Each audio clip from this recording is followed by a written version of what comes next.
এই 10টা বিষয় যদি আপনার এই প্র্যাকটিক্যাল লাইফে দুনিয়ার জীবনে আপনি মানতে না পারেন, কবরে যাবার পরে যে দ্বিতীয় প্রশ্ন করবে মা দীনুকা, তোমার দিন কি, আপনি বলতে পারবেন না।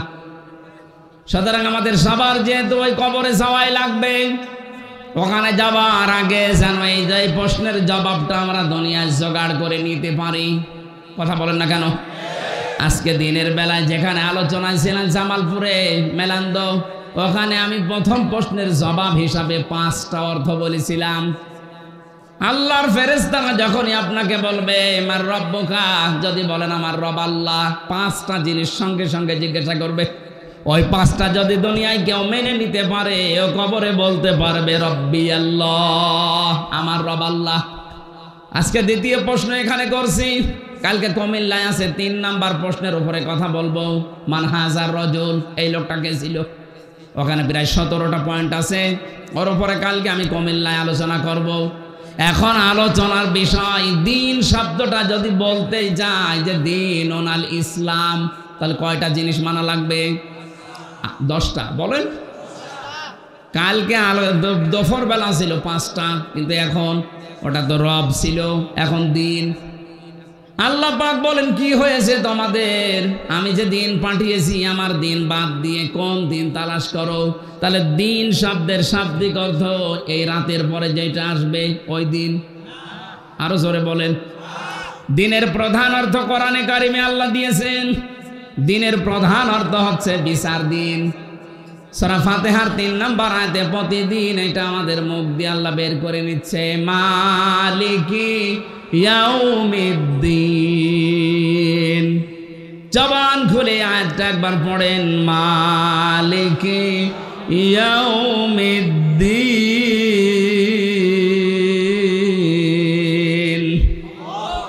কিয়ামতে বিচার দিনের মালিক একচ্ছত্র কার?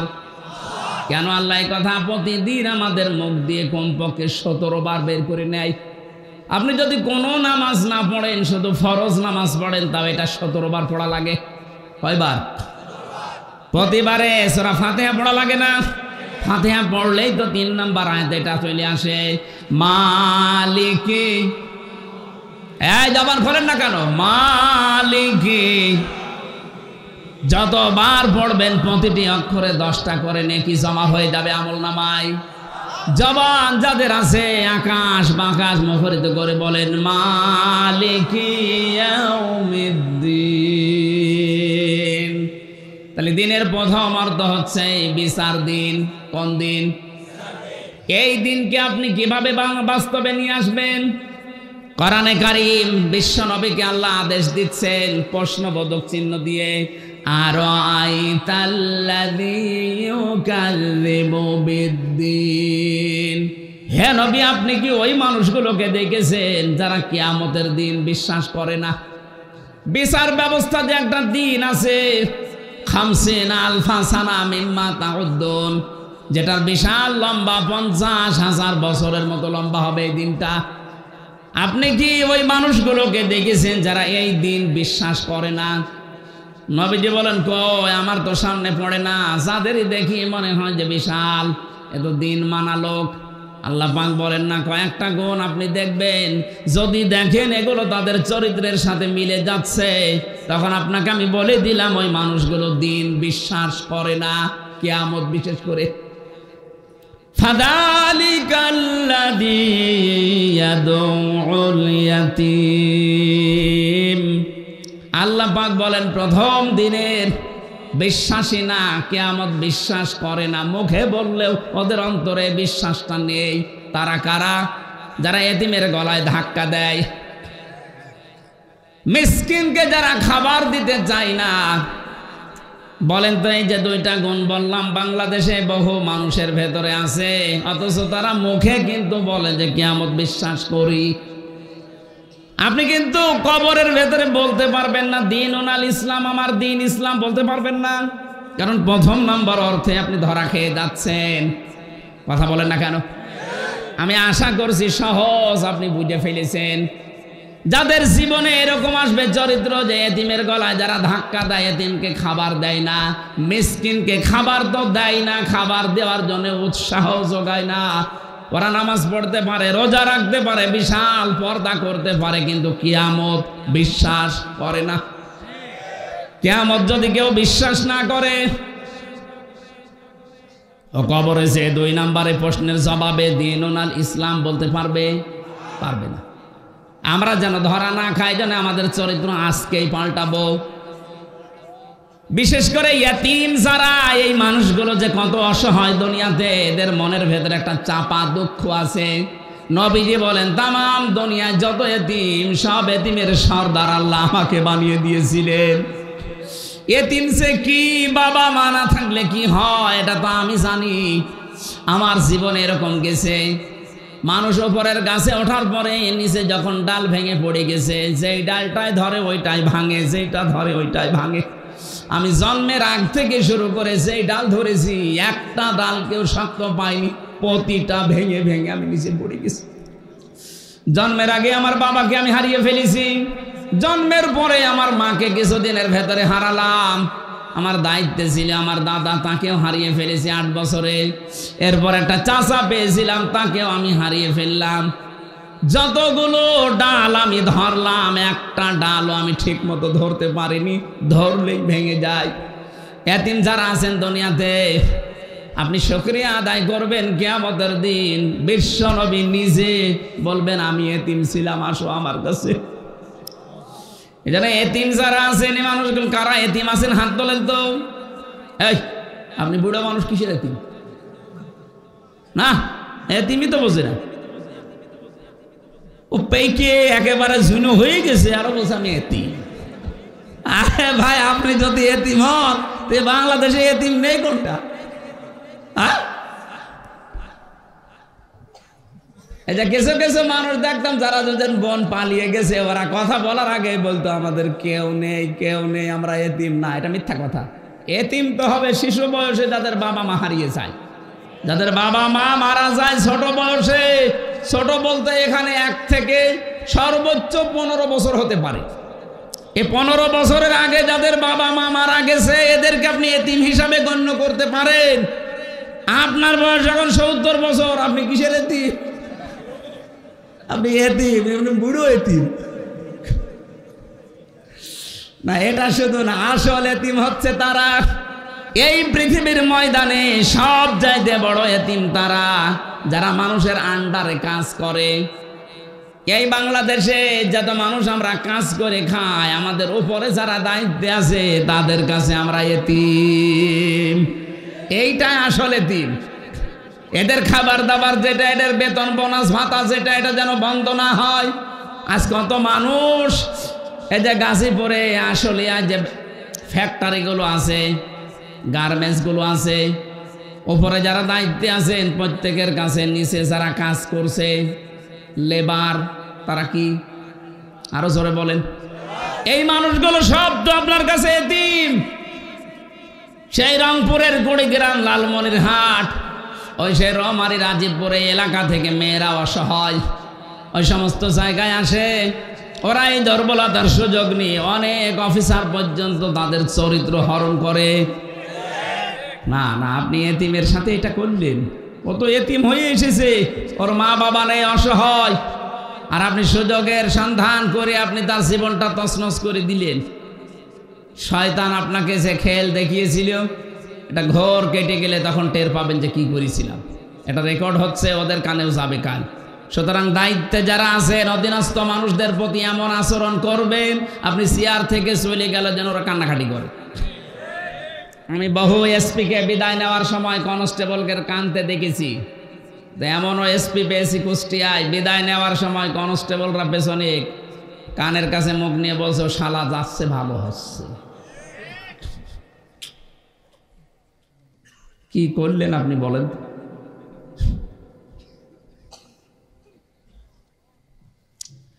আমার ভাইরা, কিয়ামতের দিনের প্রথম অর্থ আল্লাহ কেন দিয়েছেন? কারণ কিয়ামতের এই দিনটা নিয়ে বাংলাদেশে অনেকেই ব্যবসা করে খাচ্ছে। কত মানুষকে ধোঁকা দিয়ে বোকা বানিয়ে বলছে তোর কোনো চিন্তা নেই, কিয়ামতে এই বাবা আছে, অথচ কিয়ামতে একচ্ছত্র মালিকানা কার? ওই বাবা কি হবে বাবা জানে। এই জন্য কারো উপরে ভরসা করবেন না। আল্লাহ পাক বলেন ওয়ালা ইয়াসালু হামিমুন হামিমা ইউবাসসারুনাহুম ইয়াওয়াদ্দুল মুজরিমু লাউ ইয়াফতাদি মিন আযাবি ইয়াউমিদিন বিবানি ওয়াসাহিবাতিহি ওয়া আখি ওয়া ফাসিলাতিহি আল্লাতী তুবি ওয়া মান ফিল আরদি জামিআ সুম্মা ইউনজি। এখানে যাদের যাদের নাম আছে আপনি আশ্চর্য হয়ে যাবেন। বন্ধু বন্ধুকে চিনবে না, নিজের সন্তান পর্যন্ত বন্ধক রাখবে, বলবে আল্লাহ মুক্তিপণ দিলাম, এটা নিয়ে আমার বাঁচান। নিজের স্ত্রীকে দিয়ে দেবে, নিজের ভাইকে দিয়ে দেবেন, নিজের আত্মীয় স্বজনের ভেতরে যারা সবচাইতে বেশি প্রয়োজন ছিল, যাদের কাছে সে আশ্রয় পেত, তাদের জ্ঞাতি গোষ্ঠীকে বলবে আল্লাহ এইটাও দিয়ে দিলাম। অমাং ফিল আরদি জামিয়া, দুনিয়ায় আমি যা কিছুর মালিক ছিলাম সব দিলাম। সম্মায়ুঞ্জি, এরপরও এই কিয়ামতের আযাব থেকে আমাকে বাঁচাও। বাংলার মুসলমানেরা যাদের নাম বললাম, বলেন তো এদেরকে যদি মানুষ দিয়ে দিতে চায়, কিয়ামতের দিন আপনি ওই বাবার উপরে ভরসা করে আছেন, এত বড় মানুষের যেখানে খোঁজ খবর হচ্ছে না, কোল কিনারা পায় না, সেখানে বাবা আমার তো যতটুকু কোরআন আয়াত পড়ে বিশ্বাস হয়, বহু বাবা কিয়ামতে বলবে আল্লাহ আমি পীরই ছিলাম না। কিসের মুরিদের দাবি করেন? তো পীরই ছিলাম না। যেখানে আপনার বাবা, আপনার মা, আপনার ভাই, আপনার স্ত্রী, আপনার সন্তান এ কথা বলতে পারে, তাহলে সেখানে পীর সাহেব কথা বলবে এক আর দুই কথা বলেন না কেন? এই জন্য দিন যারা বিশ্বাস করেন কারো উপরে বিশ্বাস করবেন না, ভরসা করবেন না। দিনের প্রথম অর্থ এই জন্য কিয়ামতের দিন, এটার একচ্ছত্র মালিকানা আল্লাহর। 2 নম্বরে দিনের অর্থ বেশি আনুগত্য, যেটা সূরা আলে ইমরান 83 নম্বর আয়াতে আছে। 3 নম্বরে দিন মানে জীবন ব্যবস্থা। আল ইয়াউমা আকমালতু লাকুম দীনাকুম ওয়া আতমামতু আলাইকুম নি'মাতি ওয়া রাদিতু লাকুমুল ইসলাম দীনা। জোরে বলেন সুবহানাল্লাহ। সূরা মায়েদার 3 নম্বর আয়াতে আল্লাহ এই তথ্যটা দিয়েছেন এই কারণে, পৃথিবীতে আজকের এই দিনে আমি দিন আমার ইসলাম পরিপূর্ণ করে দিলাম।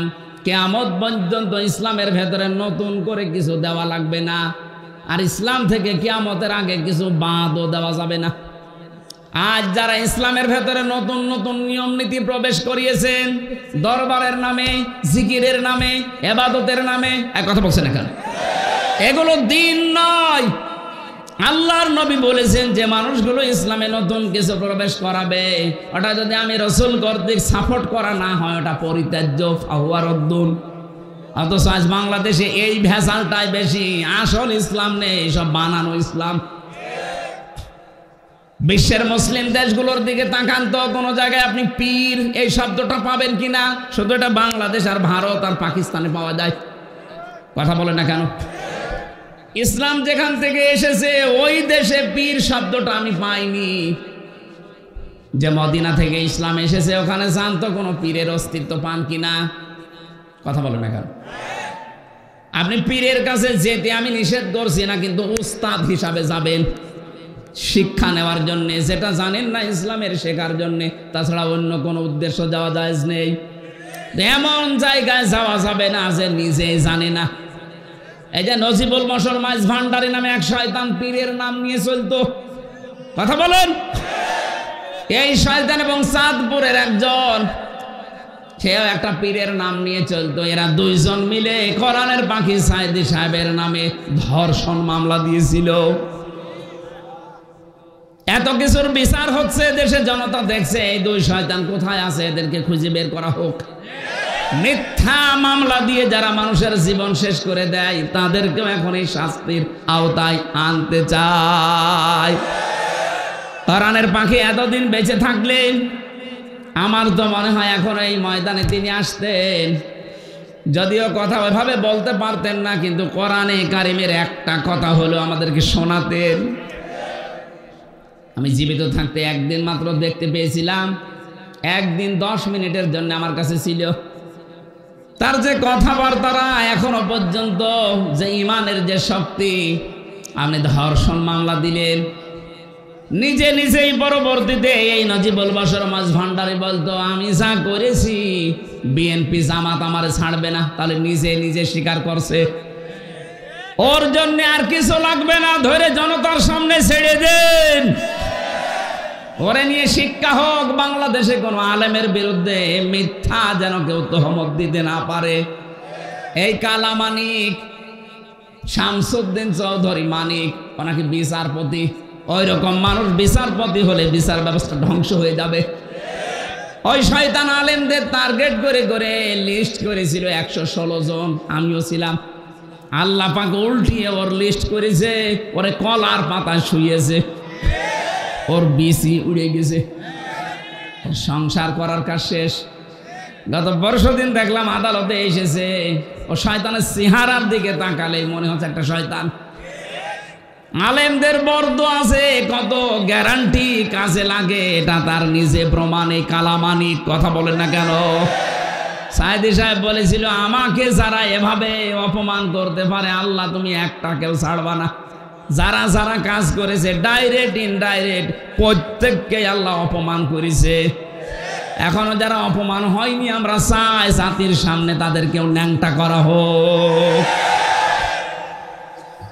ইসলাম পরিপূর্ণ জীবন ব্যবস্থা, কিয়ামত পর্যন্ত কিছু দিতে পারবেন না, কিছু বের করে বাদও দিতে পারবেন না। এটার নাম দিন। এটার নাম কি? এই দিনটা যদি কেউ না মানেন তাহলে আপনি মার রব্বকা আমার নাবিজ্যকা দ্বিতীয় নম্বর বলতে পারবেন না, 3 নাম্বার 4 নাম্বারটায় আসুন। এটা সূরা মুমিনের 26 নম্বর আয়াতে আছে, রাষ্ট্রীয় বিধান। এটা আজ আমরা অনেকেই রাজনীতি মনে করে এড়িয়ে যাই। ফেরাউন বুঝেছিল। আকালা ফিরাউন দারুনি আকতুল মূসা ওয়াল ইয়াদউ রাব্বা। আল্লাহ পাক বলেন ফেরাউন ওই সময় বলেছিল আমাকে ছেড়ে দাও, আমি মূসাকে হত্যা করব, সে তার রবকে ডাকুক, কারণ আমি দেখতে পাচ্ছি সে আমার রাষ্ট্রের নিয়ম নীতি। এখানে দিন শব্দ আছে। দিন মানে ফেরাউন বোঝাতে চেয়েছিল রাষ্ট্রের নিয়ম নীতি, আইন কানুন। আমার মনে হচ্ছে মূসা পাল্টিয়ে ফেলবে। তাহলে দিন মানে শুধু ধর্ম না, দিন মানে শুধু কিয়ামতের দিন না, দিন মানে শুধু আনুগত্য না, দিন মানে রাষ্ট্রীয় বিধান। তাহলে এই দেশে যদি কেউ দিন মেনে চলতে চায়, দিনকে রাষ্ট্রীয় বিধান হিসাবে দেখার দরকার নেই। এটাই তো আমরা দেখাতে চাই।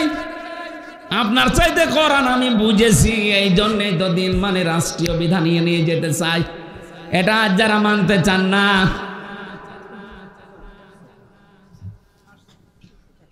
সামনে নিয়ে আসেন। হ্যাঁ, সামনে নিয়ে এসে বসান। সুবহানাল্লাহ আলহামদুলিল্লাহ লা ইলাহা ইল্লাল্লাহ সুবহানাল্লাহ। মনে আছে এগুলো? আমার জেলে থাকা অবস্থায় যে কটা বই আমি প্রুফ করেছিলাম সব তো লিখতে পারি নাই, বাইরে এসে এগুলো আজ 3-4 দিন আগে ছেড়েছে। এই বইটা সৃষ্টি জগতের সূচনা, খুব তথ্য দেওয়া আছে। ওখানে তো রেফারেন্স ছিল না, বাইরে এসে আমি রেফারেন্স দিয়েছি। এটা 112 পৃষ্ঠা। নিয়ে যাবেন, যাওয়ার সময় কয়েকটা আছে স্টেজে, যাওয়ার সময় নিয়েছেন, কাজে লাগবে, অনেক তথ্য দেওয়া আছে। ওখানে বসে 3 বছর আর কি করব? শয়তানরা আমার খাতা কলম পর্যন্ত কেড়ে নিত। যেটা আছে এটা স্টেজে আছে, স্টেজে যাওয়ার সময় নিয়ে যাবেন। এটা পেছান পিছান, একটু পিছান, পিছিয়ে দেন, পিছিয়ে দেন। আল্লাহুম্মা সাল্লি আলা সাইয়্যিদিনা। একটু বাতাস দাও তো 2 মিনিট।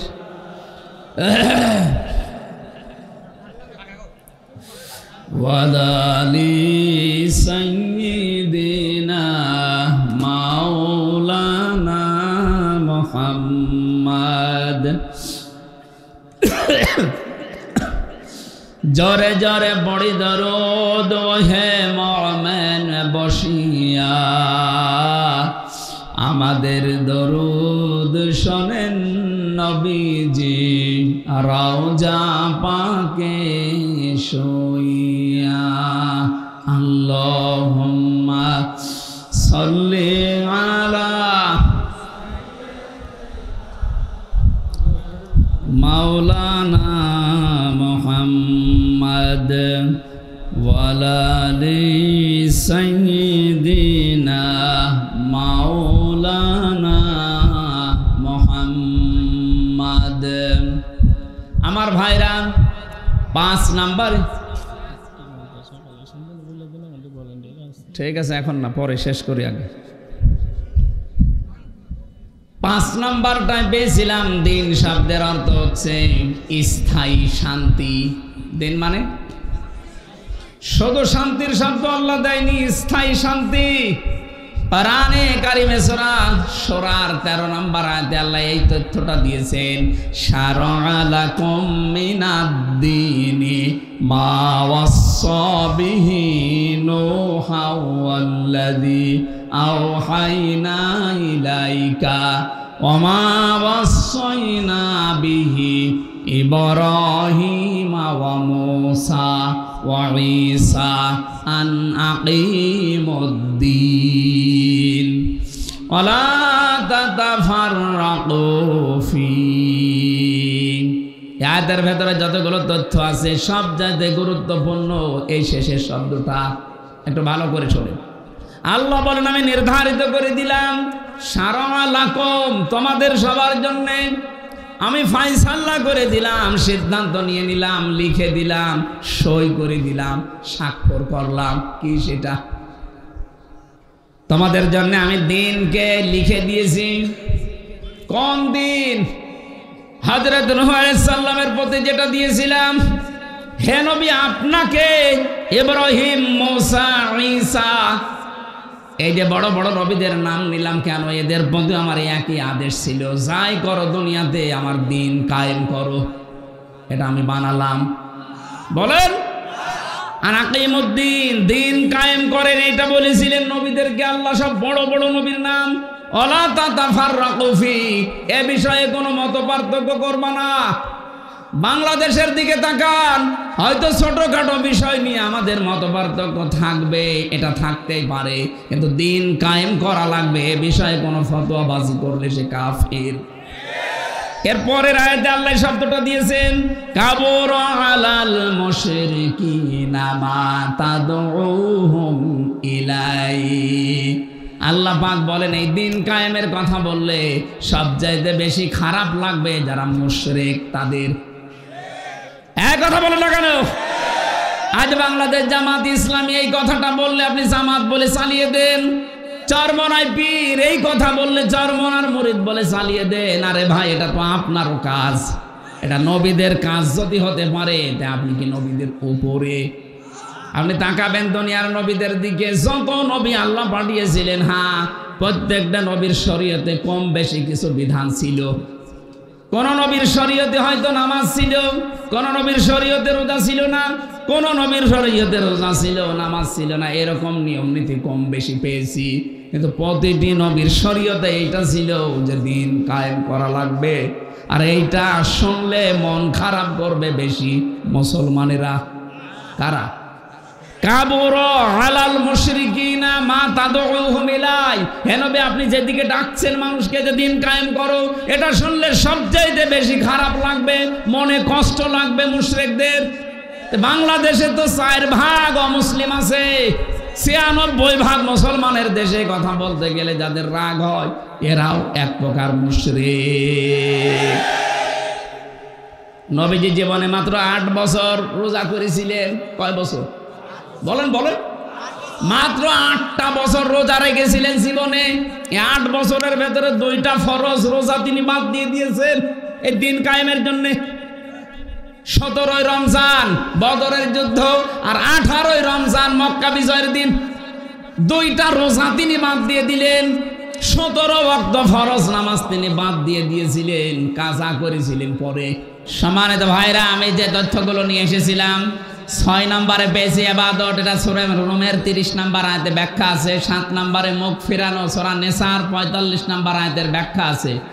এরপরে পেয়েছিলাম শান্তির বাণী, সূরা নসরের 2 নম্বর আয়াতে আছে। 9 নম্বরে এটা সূরা নসরে আছে। এরপরে শেষ নম্বরে স্থায়ী শান্তির ব্যাখ্যাটাই আমি দিচ্ছিলাম। সুতরাং দিন এটা যদি স্থায়ীভাবে দেশে কায়েম হয়, স্থায়ী শান্তি আল্লাহ আমাদের দেশে প্রতিষ্ঠা করে দেবে ইনশাআল্লাহ। আল্লাহ পাক বলেন আন্না দাম্মারনাহুম ওয়া কওমাহুম আজমাইন। আন্না একালিফ টান আছে, অবশ্যই আমি দাম্মারনাহুম ওয়া কওমাহুম আজমাইন, তাদের সকলের প্রতি প্রতিশোধ নিয়েছি, তাদের শিকড় পর্যন্ত আমি তুলে ফেলেছি। কিভাবে তুলেছি দেখান। ফাতিলকা বুয়ুতুহুম খাওয়াতাম বিমা যালামু। আপনি এই যে দেখেন এই ঘরগুলো পড়ে আছে, আল্লাহ যেন তার কুদরতি হাত দিয়ে এভাবে দেখাচ্ছেন, এই জন্য তিলকার আগে ফা দিয়েছেন। ফাতিলকা বাইতুন এক বচন, বুয়ুত বহু বচন, হোম জমির। আল্লাহ বলেন তাদের যত ঘর ছিল আপনি তাকান, এই ঘরগুলো সেই ঘর যেগুলো পড়ে আছে খাওয়াতান, জনশূন্য হয়ে উজাড় গৃহ হয়ে গেছে, বিরামহীন, মানব শূন্য। বিমা যালামু, কারণ এই ঘরে বসে বসে তারা দুর্বিসন্ধি করত, জুলুম করত, টর্চার সেল বানিয়েছিল ঘরগুলোকে, আয়না ঘর বানিয়েছিল ঘরগুলোকে। এই সমস্ত অফিস, এই সমস্ত ঘরগুলো মানবতার বিরুদ্ধে অবস্থান নেওয়ার জন্য গোপন ষড়যন্ত্রের ঘর ছিল। আমি একটু তাকান ওই ঘরের দিকে, দেখেন খাওয়াতান, জনশূন্য করে দিয়েছি। এটা হাজার হাজার বছর আগের কথা, অথচ 1500 বছর আগে আল্লাহ আয়াতটা নাজিল করে নবীজিকে শোনালেন। আর আমার মনে হচ্ছে 2024-এর 5 আগস্টের বিকাল বেলা আল্লাহ আয়াতটা নাজিল করেছে। আপনি একটু তাকান, যারা ষড়যন্ত্র করেছিল কোরআনে কারিমের বিরুদ্ধে বলেন, মানবতার বিরুদ্ধে বলেন, আল্লাহর আইনগুলো উল্টিয়ে পাল্টিয়ে মানুষের সামনে তারা উপস্থাপন করার চেষ্টা চালাচ্ছিল। এমনি এদেশে আল্লাহর কোরআনের নিয়ম নীতি চলে না, যে কয়টা ছিল ওই কয়টাও হাত দিয়েছিল তারা বিভিন্ন কায়দায়। পারিবারিক মুসলিম যে আইন আছে এইটার উপরও হাত দেওয়ার চেষ্টা চালিয়েছে। এক ছেলে যা পাবে 2 মেয়ে তাই পাবে, এইটা একটু ছিল হালকা, এইটাও পাল্টিয়ে ফেলার চেষ্টা করিস। বাকি যতগুলো আছে আমি সবগুলো বললাম না, প্রায় সবই তারা পাল্টিয়েছে। কোরআনে নিয়ম দিয়েছিল ওয়াস-সারিকু ওয়াস-সারিকাতু ফাকতাউ আইদিয়াহুমা জাযাআম বিমা কাসাবা নাকালাম মিনাল্লাহ। চোর পুরুষ হোক আর নারী হোক, সাক্ষ্য প্রমাণে যদি প্রমাণ হয়ে যায় যে হ্যাঁ এ চুরি করেছে, অভাবে না স্বভাবে, আল্লাহর কোরআন বলছে তার দুনিয়ার শাস্তি দিলাম, তার হাত কেটে দাও। এই যে দরবেশ বাবা 36,000 টাকা যে চুরি করলো, এটা কি অভাবে না স্বভাবে? কোরআনের এই আইন সূরা মায়েদার 38 নম্বর আয়াত, এটা যদি বাংলাদেশের সংসদে কায়েম থাকতো, ওর হাত থাকতো এতদিন। বলেন না কেন? এইটাও তারা পাল্টিয়ে ফেলেছে, কারণ তারা চায় কোরআনের আইন যদি এ দেশে আসে তা আমার হাত থাকবে না। কথা বলেন না কেন? এদেশে যারা কোরআন বিরোধী, কোরআনের আইনের বিরুদ্ধে, আপনি একেবারে 100% বিশ্বাস করে নেবেন ওর ভেতর সমস্যা আছে, হয়তো ওর চরিত্রের সমস্যা। এক কথা বলছেন না কেন? হয়তো এমন ভাবে চুরি করেছে যে ওর হাত থাকবে না, এই জন্যই আইনটাও চাই না। আপনি যদি চোর না হন আপনার অসুবিধা কি? আপনার তার হাত কাটবে না। কথা বলেন না কেন? তা আপনি অবশ্যই চুরি করেছেন বা চুরি করবেন, এই জন্য কোরআনের আইনের পক্ষে আপনি নেই। আজ বাংলাদেশে যারা কোরআনের আইন প্রতিষ্ঠা হোক চাই না, একেবারে দিবালোকের মতো সত্য কথা, ওর চরিত্র ভালো না। সরঞ্জিত সেন গুপ্ত মিয়া বলেছিল যে কোরআনের এই আয়াতটা ওয়াস-সারিকু ওয়াস-সারিকাতু, যে হাত কেটে দেওয়া, এটা বর্বর আইন। কারণ ওর যে কালো বিড়াল ধরা পড়েছিল, যদি প্রমাণ করতে পারতাম ওর হাত কিন্তু কেটে ফেলা হতো। কথা বলেন না? এই আইনটা পাল্টিয়ে তারা বাংলাদেশের সংবিধানে এমন আইন বানিয়েছে, চোর যদি চুরি করে হাতে নাতে ধরা পড়ে ওর হাত কাটা যাবে না, সর্বোচ্চ 3 থেকে 3 বছর জেল দিয়ে দেবেন। আরে ভাই, চোর যদি 3 মাস জেল হয়, আমি বহু চোরকে জেলখানার ভেতরে 3 বছর দেখেছি। চুরি করে ধরা পড়ে জেলে যায়, ওখানে যে পরিবেশ পায়, কাজ নেই কাম নেই, 24 ঘন্টা এক জায়গায় বসে শুধু টাস খেলে। ওর সাথে যে খেলতেছে ও তো চোর না, ও ডাকাত। 3টা মাস এক জায়গায় থাকলে ওর চরিত্র আর চোর থাকে না, তখন ডাকাতের মতো হয়ে যায়। বলে ভাই ঠিক আছে দোয়া করেন, বাইরে যে আর চুরি করবো না, এবার ডাকাতি করব। ডাকাত যদি ধরা পড়ে যায় ভেতরে ভেতরে, এমন মানুষ আমি দেখেছি মুকিম কাশি 160 বছর জেল। হ্যাঁ, সুইডেন আসলাম ভাই 27 বছর জেল খেটে বের হয়েছে কিছুদিন আগে। ডেঞ্জার রাসু ভাই, আপনাদের টাঙ্গাইলের একজন আছে ভয়ঙ্কর তাজ, 17 বছর আছে, এখনো মনে হয় বের হয়নি, নাগরপুরে বাড়ি। আমার উপর তলায় ছিল, 17 বছর জেল খাটতেছে। নাম দেখেছেন? ভয়ঙ্কর তাজ, ডেঞ্জার রাসু, সুইডেন আসলাম। নাম শুনে বোঝা যাচ্ছে যে কিরকম হবে। এই চুরি করে যখন ডাকাতি করে আবার ধরা পড়ে, ওদের সাথে দেখা হয়, একসাথে যখন থাকে, ওরা বলে কি ডাকাতি করতে যে ধরা পড়ে গেলে ফেলে দিতে পারলে না, কত কিছু দুনিয়ায় ফেলে দিয়েছি, ওখানে থাকলে আপনি শেষ পর্যন্ত 1-1.5 বছর 2 বছর 5 বছর পরে বের হবেন মার্ডার করার শিক্ষা নিয়ে। ওখানে লেখা আছে গেটের সামনে, এটা জেলখানা নয় শুধু, এটা হচ্ছে সংশোধনাগার। সংশোধন হয় যদি কোরআনের নিয়ম নীতি মেনে ওখানে রাখতো, সংশোধন হয়ে যেত। জেলার আর সুপার আইন যারা করে, ওখানে বিচার বৈঠক আছে, কেস টেবিল বলে, ওখানে যদি আদেশ দিত যে এর ভেতরে যারা আছেন কোরআনের যেই কয়টা আয়াত মুখস্থ করতে পারবেন, ওই রকম এখানে আপনাকে উপকার করা হবে। যদি বলা হতো যেই কয় বছর আছেন, যেই কয় পারা মুখস্থ করতে পারবেন, ওই কয় বছর শাস্তি আপনার মাপ। যার 30 বছর জেল হয়েছে, ও চিন্তা করতো 30 বছর জেল, 3 বছরে পুরাটা মুখস্থ করে আয়ত্ত করে আমি বাইরে যাব, পুরাটা মাফ হয়ে যাবে, ওর জীবন পুরা সংশোধন হয়ে যেত। আল্লাহর এই আইনে তারা হাত দিয়ে এমন আইন বানিয়েছে না, মানুষের চরিত্র সংশোধন হওয়া দূরের কথা, চোর গেলে ডাকাত হয়, ডাকাত গেলে খুনি হয়। কথা বলেন না কেন? এগুলো দিয়ে হবে না। এই জন্য সংবিধান সংস্কারের জন্য আহ্বান জানাচ্ছে। আমরা চাই এ মানুষের তৈরি করা সংবিধানে দেশে দরকার নেই। আল্লাহ যে সংবিধান পাঠিয়েছে, ওয়ানজালনা ইলাইকাল কিতাবা হুকমান আরাবিয়্যা, হে নবী আমি আপনার প্রতি যে কিতাব নাযিল করেছি এটা কিন্তু সংবিধান। এটা কি? সূরা রদের ভেতরে আছে, এটা আমি বানালাম। বলেন।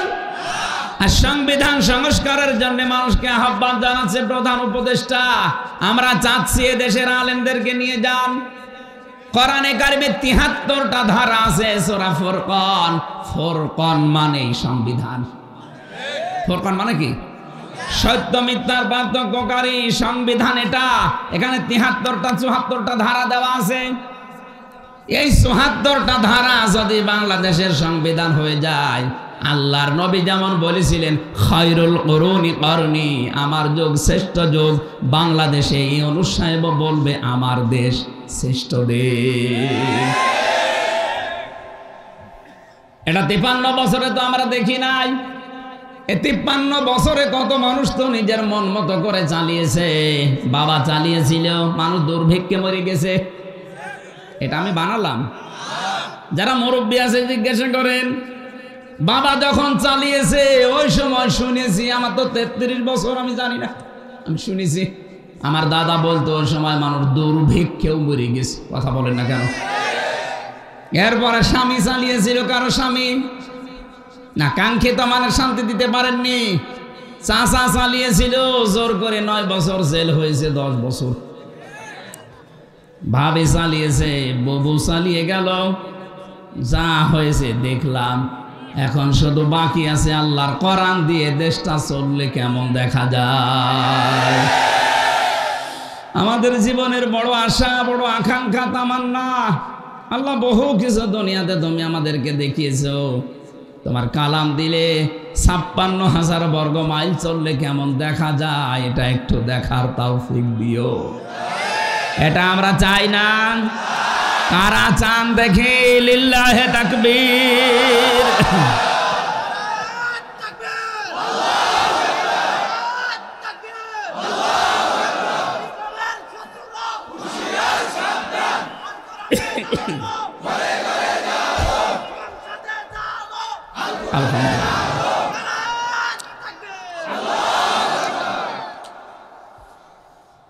আল্লাহ রাব্বুল আলামিন লূত আলাইহিস সালামের জামানার কথা নবীজিকে মনে হচ্ছে আঙ্গুল দিয়ে দেখিয়ে দিচ্ছে। আপনি দেখেন, যারা আল্লাহর কোরআনের, যারা আল্লাহর আইনগুলো পাল্টিয়ে ফেলেছিল, আল্লাহর আইন ছিল নারী আর পুরুষে বিয়ে হবে, আর ওরা পুরা পাল্টিয়ে পুরুষে বিয়ে করেছে।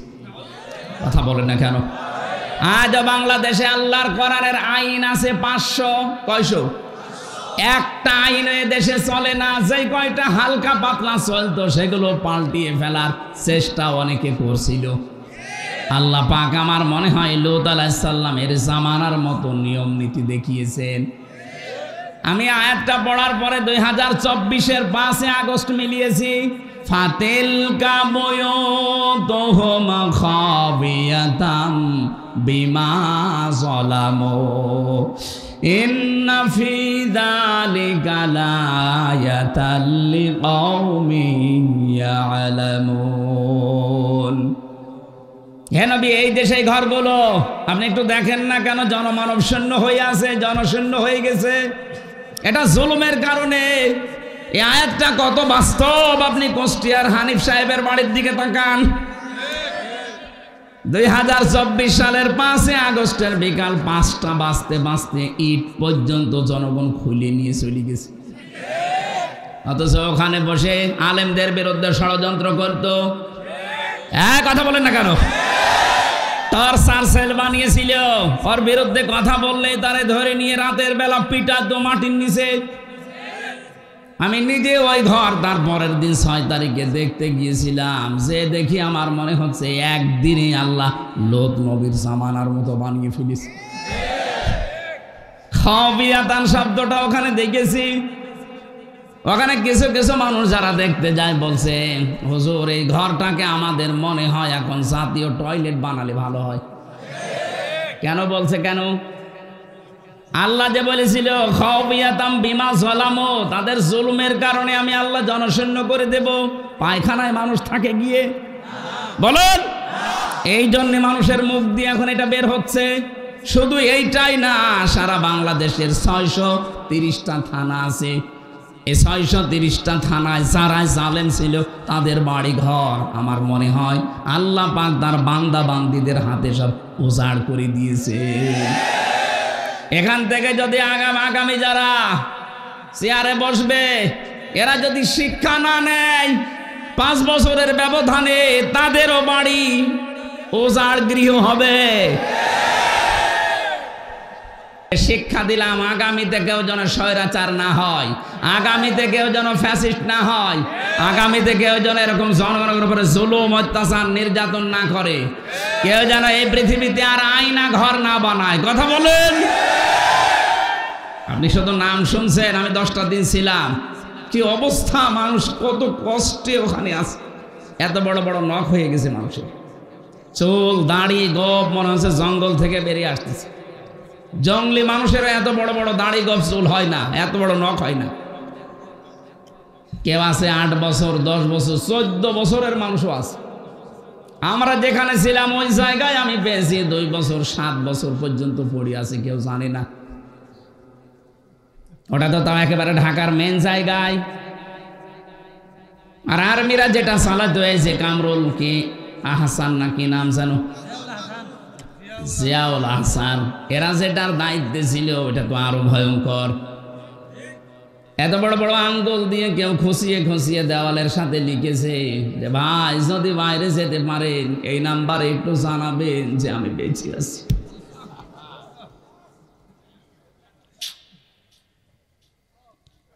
একটা লোক 5 বছর 8 বছর 14 বছর পড়ে আছে, ও জানে না যে এটা কোন সাল চলছে, ও জানে না যে কোন মাস এটা, ও ও জানে না যেটা এটা কয়টা বাজে এখন কি বার এটা কিচ্ছু জানে না। সকালবেলা কয়েকটা ছোলা দিত, পচা ছোলা। দুপুরবেলা খাবার আমারে যা দিয়েছে মনে হচ্ছে কেউ মাখিয়ে দিয়েছে, পারলে খান, না পারলে ফেলে দেন। ফেলে দেবেন কোথায়? 8 দিন 10 দিন 15 দিন এক জায়গায় খাবার হয়ে গেল, ওটা আবার গন্ধ বের হয়। বলেন তো এদিকে 3.5 হাত, এদিকে 1.5 হাত, একটা কবরের মতো জায়গায় 24 ঘন্টা তালাবদ্ধ। মুফতি ফখরুল ইসলাম আমার সাথে ছিল, আমারে বলছে হামজা ভাই আপনার সাথে কি করেছে আমি জানি না, তবে আমার এই পায়ের ভেতরে হাত দিয়েছে। এভাবে আমারে বসিয়ে পায়ের ভেতরে হাত দিয়ে সামনে যে লোহার ব্যারিকেড দেওয়া আছে, লোহার যে চাঙারি টাঙানো আছে, এই শিক দেওয়া লোহার, ওর সাথে হাত দিয়ে হ্যান্ডকাপ দিয়ে আটকিয়ে দিয়েছে। আরে ভাই 2 দিন 5 দিন না, বছরের পর বছর 1.5 থেকে 2 মিনিট সময় দিত টয়লেট করার। নামাজ আপনি ইশারায় পড়েন, ওযু থাক আর না থাক, 1.5 মিনিটের ভেতরে টয়লেট করবেন, কখন কখন পানি খরচ করবেন, কখন আপনি ওযু করবেন, কিসের গোসল। আমি 10 দিনই আমার জীবনটা অতিষ্ঠ হয়ে গিয়েছিল। বাকি 3 বছর চাইছিলাম ফাঁসির কন্ডেম ছেলে, তাও তো মানুষ পেয়েছি। আর ওখানে কি অবস্থা, এক একটা ঘর সব আলাদা আলাদা। এত ভয়ঙ্কর জায়গায় যারা দায়িত্ব পালন করতো, মাঝে মাঝে ভাবতাম আল্লাহ এরা বাড়ি যে সংসার করে কি করে। এরা তো বাড়ি যায়, বাইরে যায়, যে স্ত্রীর সাথে মেলামেশা করে, এদের তো সন্তানাদি আছে, এরা তো বন্ধু বান্ধবের সাথে মেলামেশা করে, কিভাবে এদের কি বিবেক মরে গেছে। এই দৃশ্যগুলো তো এরা প্রতিদিন দেখে যাচ্ছে। 8 ঘন্টা করে ডিউটি আপনি দেখে গেলেন না যে কি করছে একটা মানুষের সাথে। আমার মনে হয়তো ওরা বাইরে এসে মনে হয় লাল পানি খেত অথবা ঘুমের বড়ি খেত, নাই তো ওদের ঘুম আসার কথা না। আর এখন বলে আমি কি করেছি যে আমার পানাল পালানো লাগলো। কি করেছেন মানে? কিচ্ছু করেননি, শুধু আয়না ঘরটার কারণে আপনার শাস্তি হওয়া দরকার। টের পাচ্ছেন? পৃথিবীর ইতিহাস পাল্টিয়ে ফেলেছে। আমি নিজে দেখেছি, এই কারণে সাক্ষী হিসাবে বললাম। তাও তো আমি ভালো জায়গায় ছিলাম। আপনার একটা বিবেকে কি বলে বলেন তো? একটা মানুষ, জীবিত মানুষ, 2 দিন 5 দিন রাখলেই তো মরে যাওয়ার কথা। 14 বছর পড়ে আছে একটা ঘরের ভেতরে, দুনিয়া আছে কিনা জানি না। এত বড় জুলুম করেও যদি কেউ বলে যে আমি কি করেছি, চট করে চলে আসতেছি, আপনি আসেন, আপনাকে চট করে আসাচ্ছে। মানুষের বিবেক আছে, বিবেকের উপরে মনে হয় পুকুরে প্রসাব করছে। এখানে কোরআনে কারিমের এই শব্দটা 100 ভাগ মিলে গেছে। আজ ধানমন্ডির বাড়িতে গিয়েছিলাম, দেখেন কি অবস্থা, খবিয়াতান, জনশূন্য করে দিয়েছে। 3 মাসেই মনে হচ্ছে ওটার যে অবস্থা, 3 বছর গেলে ওখানে ভূত পেতনিও বাস করবে না। কারণ জুলুম যেখানে সিদ্ধান্ত নেওয়া হয়, জুলুমের দুর্বিসন্ধি করা হয়, ষড়যন্ত্র করা হয়, ওই জায়গাটা আল্লাহর কাছে অভিশপ্ত হয়ে যায়। আপনি আবু জাহেলের বাড়ির দিকে তাকান না, ইন্টারন্যাশনাল পায়খানা বানিয়ে দিয়েছে আল্লাহ, অথচ জায়গাটা অনেক দামি জায়গা, কাবার পাশে। কথা বলেন না কেন? কাবার একেবারেই পাশে, এত দামি জায়গা। আমি 16 সালে যখন হজে গিয়েছি, তাওয়াফ করার পরে উপর দিয়ে ঘুরছিলাম, হঠাৎ দেখে যন্ত্রণা পেটে। এক পুলিশকে বললাম, ভাই এতক্ষণ তো ভালোই লাগছিল, হঠাৎ আমার পেটে সেরকম যন্ত্রণা, এত ব্যথা করছে কেন? পুলিশ আমার দিকে তাকিয়ে ওর ভাষা দিয়ে বলছে, ইয়া হাজি ওর হজ্জা তাই না বিলাদুকা। ও হাজি, দেশ কোথায়? জি তুমি বাংলাদেশ। বাংলাদেশ থেকে এসেছি। আমারে বলছে, হাজি জানেন না এটা কোন জায়গা? না তো। আবু জাহেলের বাড়ি। আপনি এখনো পায়খানা না করে দাঁড়িয়েছেন, তাড়াতাড়ি যান। কাজ করে দেখলাম, হ্যাঁ আমার পেটের ব্যথা ভালো হয়ে গেছে। আল্লাহ আমাকে জানাতে চাচ্ছে, হামজা এত টাকা খরচ করে আসলে আর ওই শয়তানের বাড়ি পায়খানা না করে চলে যাবা, তাড়াতাড়ি করো। আমার মনে হয় আল্লাহ এরকম একটা ইতিহাসও বাংলাদেশে তৈরি করতে যাচ্ছে। আমাদের যাদের পেটে ব্যথা হবে, এই জালেমদের বাড়ি ঘর যেগুলো উজাড় হয়ে আছে, জনশূন্য হয়ে আছে, এগুলোতেও একদিন না একদিন টয়লেট হয়ে যাবে। মানুষ দেখবেন পেটে ব্যথা হলে যে ওই জায়গায় ওই কাজ করে আসবে। আগামী যারা জালেম হবেন তারা শিক্ষা নেন। কথা বলেন না কেন? এখনো অনেকে থালা হাতে পায়নি, তাই চেষ্টায় আছে যে দাঁড়াও আসে। এই জন্য শিক্ষাটা দিলাম, আপনি এরকম হয়ে যাবেন না। আপনাকে আল্লাহ ইতিহাসে ঘৃণিত নিন্দিত করতে বেশি সময় নেবে না, কারণ পৃথিবীর ইতিহাস এইটাই। আপনি চেঙ্গিস খানের দিকে তাকান, হিটলারের দিকে তাকান, হাজ্জাজ বিন ইউসুফের দিকে তাকান, মুআবিয়া রাদিয়াল্লাহু তাআলা আনহুর সন্তান ইয়াজিদের দিকে তাকান। নামগুলো কেমন সুন্দর সুন্দর নাম। হিটলার, কি নাম কিন্তু খারাপ না, হিটলার। ইয়াজিদ, কত সুন্দর নাম, অথচ নামটা আল্লাহ আজকে গালি বানিয়ে দিয়েছে। জাতির উপরে জুলুম করার কারণে একজন সাহাবীর সন্তানের নাম যদি গালি হয়ে যায়, উনি কিন্তু সাহাবীর ছেলে। কথা বলেন না কেন? তারপরে উনি ওই দেশের কেন্দ্রীয় মসজিদের ইমাম ছিলেন, খুতবা দিতেন। ওনার রাষ্ট্রের প্রায় সব কাজই কোরআন অনুযায়ী চলতো, শুধুমাত্র সরকারি মালের কোনো অডিট ছিল না। যে যে দায়িত্ব পেয়েছিল ও বাবা শাহজালাল সব হালাল বলে চালিয়ে দিত। এই যে আমাদের যেমন আরম্ভ হয়েছিল। এ দরবেশের দিকে তাকালে কে বিশ্বাস করবে যে এত টাকা মারিং কাটিং করতে পারে? কথা বলেন। ও যে সরকারের দায়িত্বে ছিল, প্রধানমন্ত্রীর উপদেষ্টার ভেতরে একজন। আপনি চিন্তা করতে পারেন, এত বড় বড় দাড়ি, ওর মনে হয় যত জায়গায় যত চুল আছে সব সাদা।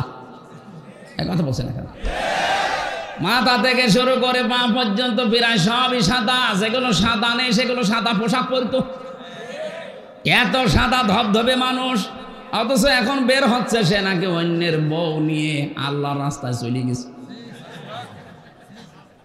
7টা ব্যাংক থেকে 36,000 কোটি টাকা আপনি এক জীবনে গণনা করেও শেষ করতে পারবেন না। পদ্মা সেতুর মতো এত বড় ব্রিজ বানাতে মাত্র 32,000 কোটি টাকা খরচ। না, এত লাগেনি। যদিও 3 বার পরবর্তীতে ওরা বাজেট বানিয়েছে, প্রথমে 12,000 কোটি টাকা দিয়েছিল, ওইটাই হয়েছে। তো বাকি টাকাগুলো সব মারিং কাটিং করে বাইরে পাঠিয়েছে। আপনি একটু খোঁজ নিয়ে দেখেন বাইরের ব্যাংকগুলোতে, আপনি দেখবেন যে মানুষগুলো পালিয়ে গেছে। অধিকাংশ মানুষের টাকা ওই ব্যাংকে সে পাবেন। আমি 5 তারিখের পরে 9 তারিখ না 10 তারিখের দিকে গিয়েছিলাম সিঙ্গাপুরে, মালয়েশিয়া। এ দেশগুলোতে যেখানে যাই নামতাম, নামার পরে হোটেলে উঠলেই দেখতাম আল্লাহর ওলি নামতেছে। কি গো হুজুর দোয়া করেন। দোয়া করবো মানে? এই 4 তারিখে চলে এসেছি, আল্লাহ কপাল ভালো, আমার বহু শয়তানের সাথে দেখা হয়েছিল। বিশেষ করে সিঙ্গাপুরে যে হোটেলেই থাকতাম, গিয়ে দেখি কয়েকটা শয়তান আগে উঠে বসে আছে। এমন ভাবে আছে কেউ জানে না। মালয়েশিয়া অনেকগুলো তো পেয়েছিলাম। আমার বলার বিষয় ছিল আমরা যেন শিক্ষা নিতে পারি কোরআনের আয়াত থেকে। আগামী প্রজন্ম যারা আসবে, আগামী জাতি যারা নেতৃত্ব দেবে, এরা যেন জুলুমকারী হয়ে না যায়। তাহলে আপনার নাম যত সুন্দর হোক, আপনাকে আল্লাহ ইয়াজিদের মতো বানিয়ে দেবে। কেউ আপনার নামও রাখবে না, কারণ এটা গালি হয়ে যাবে। একটা হিন্দুকে যদি বলেন ভাই ছেলে হয়েছে 5,000 টাকা দেব, নাম রাখেন ইয়াজিদ, বলবে ইয়ার কি মারেন? ইয়াজিদ একটা নাম হইল এত গালি, অথচ নামটা ভালো না। বলেন, ইয়াজিদ একটা সাহাবীর নাম যদি গালি হয়ে যায়, তো জাতির পিতা নাম দিয়েছেন, তার মেয়ের নাম তো গালি হবে 1 আর 2।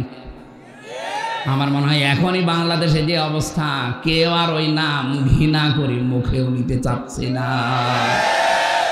এটাই পৃথিবীর ইতিহাস। আপনিও থাকবেন না 100 বছর পর, আমিও থাকবো না। এমন কিছু করি না যায় যে আমি মরণের পরে আমার বাড়ি ঘর পর্যন্ত পায়খানা হয়ে যাচ্ছে। ওখানে যেন অন্তত বসবাস করার অন্তত অবস্থা যেন থাকে। কোরআনে কারীম যারা শুনতে এসেছিলেন, তাদের যতগুলো দায়িত্ব বলেছি, মনে আছে একটাও? কয়টা বলেন তো? 6টা। বলেন বলেন। এক নম্বরে, এটা ক্লাস চলছে জন্য রিপিট করছে, এক নাম্বার কি? বিশ্বাস করা লাগবে। তাহলে এখন থেকে আমি কোরআন দিয়ে যা বলবো সবগুলোর ওপর আপনার ঈমান, আপনার বিশ্বাস নিয়ে আসা লাগবে। এই জন্য আমি দলিল বলবো, ওগুলো লিখে নিন, দরকার হয় মোবাইলে তুলে বাড়িতে যে মিলিয়ে দেখবেন, একেবারে হুবহু পেয়ে যাবেন। 2 নাম্বারে এটা শুদ্ধ করে পড়তে হবে, 3 নাম্বারে এটা বুঝতে হবে, 4 নাম্বারে এটাকে আপনাকে মানা লাগবে জীবনে, 5 নাম্বারে এটাকে কায়েম করে দেখাতে হবে আল্লাহকে যে হ্যাঁ আমি আছি। 6 নাম্বারে এই মানুষটাকে দুনিয়ার ময়দানে কোরআনে কারীম শান্তি যে দিতে পারে এই বিশ্বাস নিয়ে এটা প্রতিষ্ঠার আন্দোলন করা লাগবে। আমি সহ যারা এসেছি এগুলোর হক আদায় করার তৌফিক যেন আল্লাহ দান করেন। আর যারা বলতে আসবে তাদের দায়িত্ব হচ্ছে ওয়ানজালনা ইলাইকাল যিকরা লিতুবাইয়িনা লিন্নাস। আপনি যখন মানুষের কাছে কোরআন প্রচার করবেন, আমি বলেছিলাম লামের ব্যাখ্যা, লাম দিয়ে আল্লাহ জীবিত মানুষদের দিকে ইঙ্গিত দিয়েছেন। তাহলে কোরআন তাফসীর করা লাগবে জীবিত মানুষ না মরা মানুষ? এই সিস্টেমটা যারা পাল্টিয়ে ফেলেছিলেন, আল্লাহর সিস্টেম পাল্টিয়ে ফেললে লূত নবীর জামানায় আল্লাহ যা করেছেন, ওদের বাড়ি ঘর পরিত্যক্ত হয়ে গেছে। আল্লাহর সিস্টেম এই 14টা জায়গায় পারমিশন নিয়ে কোরআন প্রচার করা লাগবে, এটা আল্লাহর সিস্টেমের বাইরে। কথা বলেন না কেন? কেন বললাম বলেন তো? হযরতে সালেহ নবী আলাইহিস সালামের জামানায় যে উট আল্লাহ দিয়েছিলেন, উট দিয়েছিলেন না? এই উটকে আমার আল্লাহ বলেছিলেন এটা আমার নিদর্শন, যেখানে ইচ্ছা যাবে, যা ইচ্ছা খাবে, কেউ নিষেধ করতে পারবে না। কেউ যদি একে খারাপ উদ্দেশ্য নিয়ে স্পর্শ করো, আযাবুন আলীম, আমার যন্ত্রণাদায়ক শাস্তি তোমাদের উপরে যাবে। যারাই তাকে খারাপ উদ্দেশ্য নিয়ে ধরেছে আল্লাহ তাদেরই দুনিয়ায় শাস্তি দিয়েছে। এখন কি উট আছে? না, নেই। এই জামানার জন্য আল্লাহর আয়াত, আল্লাহর নিদর্শন কোরআন। কথা বলে না কেন? কোরআন যেখানে ইচ্ছা যাবে, যেভাবে ইচ্ছা থাকবে। কেউ যদি খারাপ উদ্দেশ্য নিয়ে কে আসেন, এর কাছে ধরতে যান, আপনাকে আল্লাহ এরকম শাস্তি দিতে পারে না? আল্লাহ বুড়ো হয়ে গেছে? বলুন। এই বিশ্বাস নিয়ে দুনিয়ার জীবন চালাবেন। সুতরাং আগামীতে কিয়ামত পর্যন্ত এদেশে কোরআন প্রচারে যেন আর অনুমতি নেওয়া না লাগে। গোয়েন্দা বিভাগের একজন প্রধান আমাকে জানিয়েছে সেদিন, হুজুর 64 জেলার 630টা থানা আছে, 56,000 গাঁওয়ে, যেখানে ইচ্ছা কোরআনের কথা বলবেন।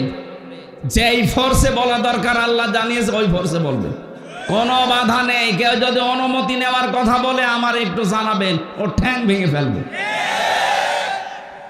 বললাম স্যার আপনি এতদিন ছিলেন কোথায়? বলছে আমি নতুন দায়িত্ব পেয়েছি। আমি মুসলমান হিসাবে যে কর্তব্য পালন করা লাগে আমি তাই করব। আল্লাহ যে ফোর্সে জানিয়েছে আমি ওই ফোর্সকে আমি ব্যারিকেড দেব? মানে আমার যদি ইচ্ছা না হয় আমি চুপ করে থাকবো যে না আমার এটা পছন্দ হচ্ছে, আমি অন্যের বাধা হয়ে দাঁড়াবো কোন কারণে? আল্লাহ বলেন লিতুবাইয়িনা লিন্নাস, আপনি স্পষ্ট দলিল আর প্রমাণ দিয়ে তাফসীর করবেন জীবিত মানুষদের সামনে, অথচ পুরো সিস্টেমই ওরা পাল্টিয়ে দিয়েছিল। কত জায়গায় অনুমতি লাগতো? 14 জায়গায়। ওরা সরাসরি বলে না যে না মাহফিল করার দরকার নেই, কোরআন প্রচার লাগবে না, এমন সিস্টেম করেছিল। কালকে রাত 1:30টার দিকে এক ওসি আমার সাথে দেখা করেছে সিরাজগঞ্জ গোল চত্বরে। আমি জামালপুর শেষ করে কালকে দিনের বেলায় মনে হয় কোথায় গিয়েছিলাম, না বগুড়া শেষ করে আসছিলাম জামালপুরে সিরাজগঞ্জ গোল চত্বরে। উনি ওই সময় 23 সালের দিকে, 23 সালের শেষে 24 সালের প্রথমে উনি দায়িত্বে ছিল বগুড়ার গাবতলী থানায়। আমার 2 কিলোমিটার দৌড়িয়েছিল মাঠের ভেতরে, মা কেটে রাত 10:30 11টার দিকে। এখন যেহেতু ওনার নামে বিভাগীয় মামলা হয়েছে, এখন পোস্টিং দিয়েছে সেই কক্সবাজারের বান্দরবন এলাকায়, যা ওখান থেকে কালকে চলে এসেছে। বলছে হুজুর আপনি এক মাহফিলে আমার জন্য বদদোয়া দিয়েছেন, আমি এসেছি মাফ চাওয়ার জন্য। এখন মাফ চাও। আর ওই সময় বলেছিল আমি যতদিন ওসি আছি হামজার বাপ হয়ে থানায় ঢুকতে পারবে না। কালকে দেখলাম বিড়াল হয়ে গেছে। হ্যাঁ, ওই সময় ছিল বাঘ। 14টা জায়গায় আপনি নিয়ম করেছিলেন, আর যারা ছিল দায়িত্বে, ওকে মানুষ, ওর কাছে অনুমতি নেওয়া লাগবে। মানুষ হলে না তার কাছে যে বলা যায়, ওগুলো তো সব ছিল জানোয়ার। এই কথা বলেন না কেন? জানোয়ার বললেও তারা বলবে না, এই কথা বলবেন না, আর দরকার আরো নিচের কিছু বল। এত খারাপ ছিলেন আপনি, আর এখন মাপ চান। সেদিন গাড়িটা ধরে 1 লক্ষ টাকা নিয়েছে, অথচ গাড়ির কাগজপত্র সব ঠিক আছে। বলছে টাকা দিয়ে যান, গাড়ি নিয়ে যান। মনে হচ্ছে কি একটা ব্যবসা, টাকা আমার কাছে পায়, টাকাগুলো নিতেছে।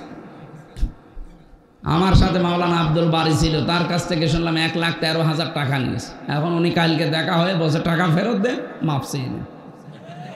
আমি তো মাফ করার, আমি মাফ করে দিয়েছি, কিন্তু টাকাটা তো দেবেন।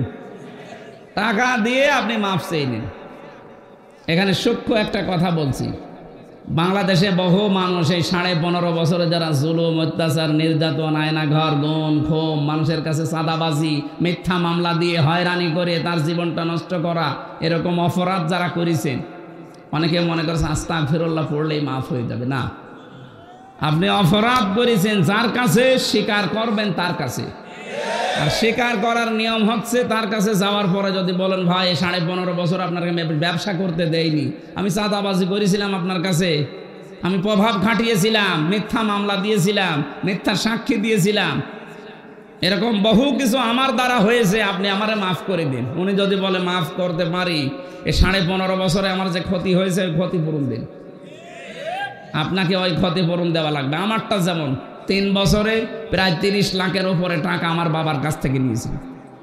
আমার কাছে যদি মাপ পেতে চায়, আমার মামলার আয়ু থেকে শুরু করে যারা একেবারে টপ টু বটন জড়িত, প্রত্যেককে আমি বলবো 3 বছর ফাঁসির কন্ডেম সেলে থাকবেন, আর 30 লাখ করে টাকা আমার বাবাকে দেবেন, ক্ষতিপূরণ দেবেন। এরপরে বলবেন যে হুজুর মাফ করে দিন। কালকে যেমন ওসি বলছিল মাফ করে দিন, মাফ করে দিয়েছি, কিন্তু টাকা দিন।